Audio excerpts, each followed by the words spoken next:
Այսօր մենք վերադառնում ենք 2023 թվականի ողբերգական իրադարձություններին, Վառելիքի պահեստի պայթյունի օրվան։ Վառելիքի պահեստում պայթյունը Լեռնային Ղարաբաղում տեղի ունեցավ 2023 թվականի սեպտեմբերի 25-ի երեկոյան։ Ղարաբաղի մայրաքաղաքից 6 կիլոմետր հեռավորության վրա գտնվող Ավանում։ Պայթյունը տեղի ունեցավ այն պահին, երբ փախստականներին բենզին էին բաժանում Հայաստան մեկնելու նպատակով, եւ դա պատահեց մի քանի ժամ անց Խոջալուում Ադրբեջանի պաշտոնյաների եւ Ղարաբաղյան կլանի ներկայացուցիչների բանակցություններից հետո։ Այս երկու տարվա ընթացքում, սիրելի բաժանորդներ, մենք շատ նոր տեղեկություններ ենք ստացել այդ պայթյունի մասին եւ ուզում ենք կիսվել դրանցով։ Ներկայումս կա տեղեկություն, որ զոհվել է 223 մարդ։ Բացակայող կամ անհայտ կորածներ չկան։ Ցավոք, մարդիկ պարզապես մոխրի են վերածվել կրակի մեջ։ Ղարաբաղի հանցագործները կարողացել էին զոմբիացված բնակիչներին համոզել, թե պայթյունը տեղի է ունեցել այն պատճառով, որ ինչ-որ մեկը ծխել է եւ սիգարետը ընկել է բենզինի մեջ։ Ոչ ոք ուշադրություն չդարձրեց կարևոր փաստի։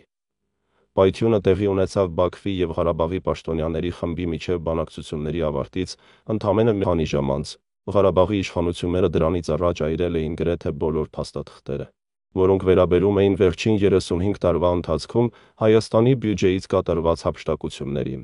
Իսկ հրդեհի ժամանակ նրանք ազգային անվտանգության ծառայության կարևոր աշխատակիցներին ուղարկել էին թղթապանակներով ու սկավառակներով, իբր բենզինի հետևից։ Ճիշտ այդ աշխատակիցներն էլ մոխրի վերածվեցին պայթյունի ժամանակ իրենց կարևոր փաստաթղթերով։ Եվ հենց այդ աշխատակիցներն էին, ովքեր ամենից շատ գիտեին Ղարաբաղյան կլանի հանցագործությունների մասին։ Ավելի քան 300 մարդ ստացել էր ծանր այրվածքներ։ Ղարաբաղի իշխանությունները 35 տարի սպանել, առևանգել եւ գնդակահարել են մարդկանց։ Կասկածեք, որ պայթյունի հետևում կանգնած էր Ղարաբաղի ղեկավարությունը։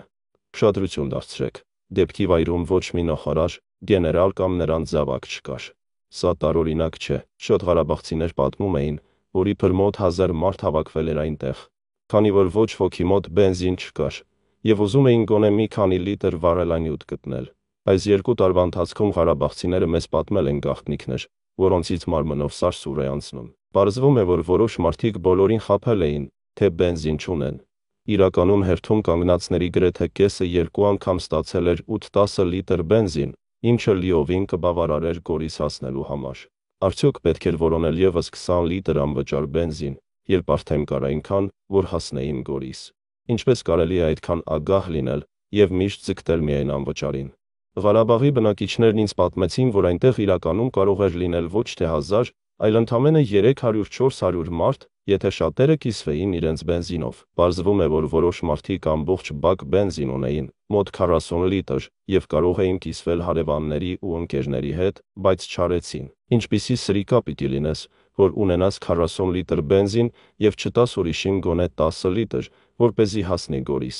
Ամենասարսափելին այն է, որ հրդեհի ժամանակ զոհվածների մեջ կային մարդիկ, որոնք արդեն գրանցված էին որպես 44-օրյա պատերազմի զոհեր եւ 5 տարի շարունակ գումար էին ստանում, խաբելով Հայաստանին։ Պայթյունի պահին Ղարաբաղի իշխանություններից ոչ ոք չփորձեց կարգուկանոն հաստատել։